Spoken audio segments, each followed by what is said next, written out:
Bismillahirrahmanirrahim. Assalamualaikum warahmatullahi wabarakatuh. Yang pertama-tama, marilah kita panjatkan puja puji syukur kita kepada Allah Subhanahu wa Ta'ala, yang mana telah memberikan kita nikmat iman, Islam, serta nikmat sehat walafiat sampai sekarang ini. Sholawat teriring salam tak lupa kita panjatkan kepada Habibina wa Syafi'ina wa Maulana Muhammadin Sallallahu alaihi wasallam beserta keluarga dan juga beserta para sahabatnya, dan juga semoga kita termasuk umat yang mendapat syafaat di yaumil akhir nanti. Amin amin ya rabbal alamin. Apa kabar anak-anak semuanya? Semoga kalian dalam keadaan sehat walafiat. Amin ya rabbal alamin. Dalam kesempatan kali ini saya Pak Numan ingin memberikan suatu kisah tentang Nabi, yaitu Nabi Muhammad sang pembuka jalan. Ya, Nabi Muhammad Sallallahu alaihi wasallam telah berdagang sejak remaja. Saat menikah dengan Khadijah pun ia termasuk pemuda yang punya banyak harta. Salah satunya buktinya adalah mas kawin untuk Siti Khadijah berupa 100 ekor unta. Selama lebih kurang 15 tahun Muhammad muda berkecukupan dan memiliki kedudukan terhormat di kalangan suku Quraisy. Lalu juga kehidupan pribadi yang nyaman dan sejahtera tak membuat Muhammad muda bahagia, karena lingkungan di sekitarnya masih jahiliyah. Berbagai perbuatan tidak terpuji seperti penyembahan terhadap berhala, judi, minum minuman keras, dan lainnya menjadi kebiasaan masyarakat Arab pada saat itu. Didorong keinginan yang kuat untuk mengubah keadaan jahiliyah tersebut, Muhammad muda menyepi di Gua Hiro. Sampai akhirnya turunlah wahyu Allah Subhanahu wa Ta'ala menjadikannya pembuka jalan yang mengubah keadaan tidak hanya masyarakat sekitarnya, tapi juga seluruh dunia. Namun tidak mudah membuat perubahan pada masyarakat yang sudah terbiasa dengan kejahilian atau perilaku. Berbagai cobaan, godaan, bahkan aksi pembunuhan menghalangi upaya Nabi Muhammad SAW. Beliau siap menghadapi itu semua karena yakin bahwa Allah selalu bersamanya. Nabi Muhammad juga termasuk atau juga sering disebut juga penyelaras dan pemersatu perbedaan. Masyarakat Arab jahiliyah terdiri dari suku-suku yang menjunjung tinggi kehormatan sukunya sendiri. Setiap suku memiliki adat istiadat, peraturan, dan sesembahan berhala yang berbeda-beda. Perbedaan bahkan sampai berperang yang berlangsung lama hingga beberapa generasi, padahal penyebabnya hanya masalah kecil. Misalnya saja masalah hewan ternak. Dan juga selain karena perbedaan, perang antar suku juga dapat terjadi karena suku yang kuat ingin merampas harta dari suku-suku yang dianggap lemah.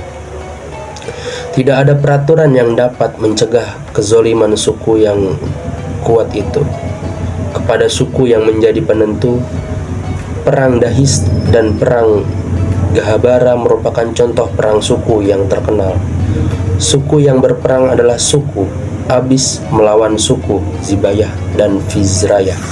Sebenarnya sebagian orang di antara suku-suku tersebut ingin hidup damai dan tentram.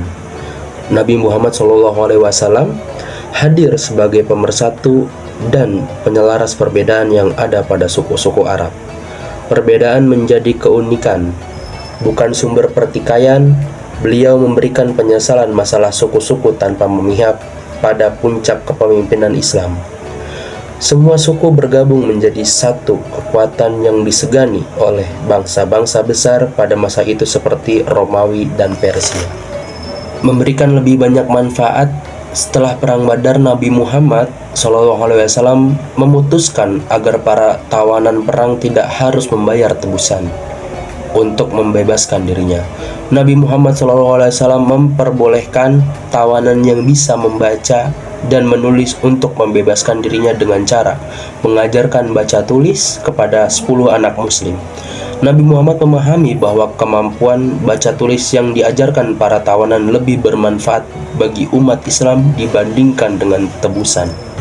Keputusan tersebut menunjukkan bahwa Nabi Muhammad SAW mampu membuat seseorang memberikan lebih banyak manfaat bagi orang lain. Kesepakatan dengan penduduk Yahudi Khaybar setelah kota tersebut ditaklukkan juga menunjukkan kemampuan tersebut. Nabi Muhammad SAW menerima penawaran penduduk Yahudi Khaybar untuk membagi setengah hasil panen kurma jika mereka diizinkan untuk tinggal dan mengelola lahan mereka. Saat itu, Muslimin Madinah tidak punya waktu dan sumber daya manusia yang diperlukan untuk mengolah lahan. Selain itu, lahan tersebut bisa memberikan lebih banyak manfaat hasil panen jika dikelola oleh penduduk Yahudi Khaybar karena mereka lebih berpengalaman.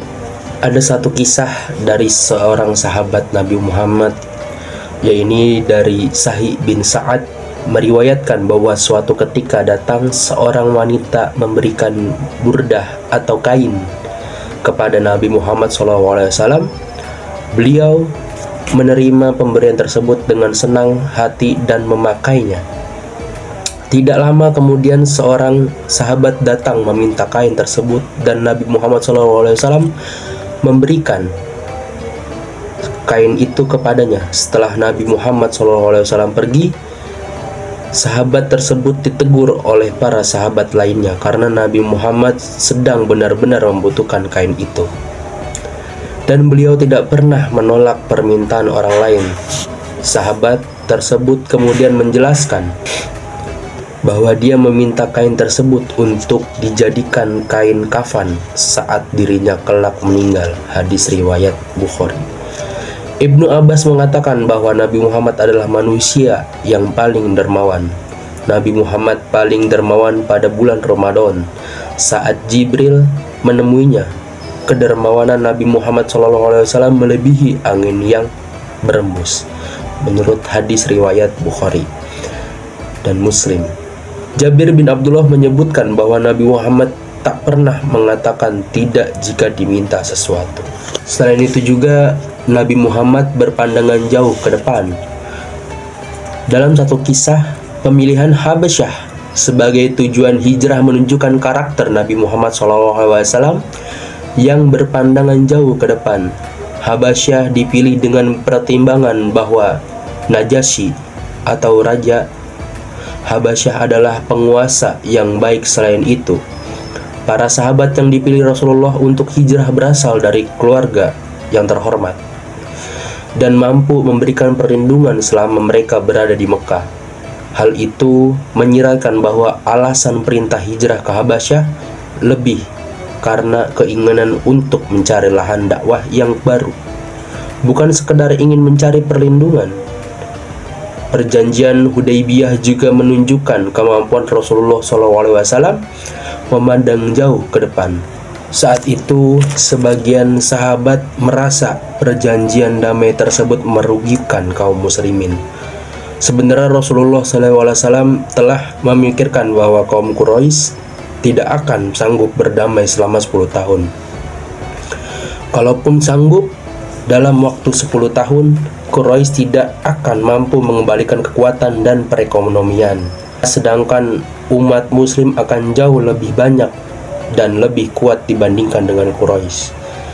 Pemikiran Rasulullah SAW terbukti benar ketika Quraisy melanggar perjanjian Hudaybiyah. Sekitar 2 tahun kemudian, pelanggaran tersebut menjadi awal peristiwa pembebasan Mekah. Mungkin cukup sekian yang bisa saya sampaikan. Terima kasih, kurang lebihnya mohon maaf. Wassalamualaikum warahmatullahi wabarakatuh.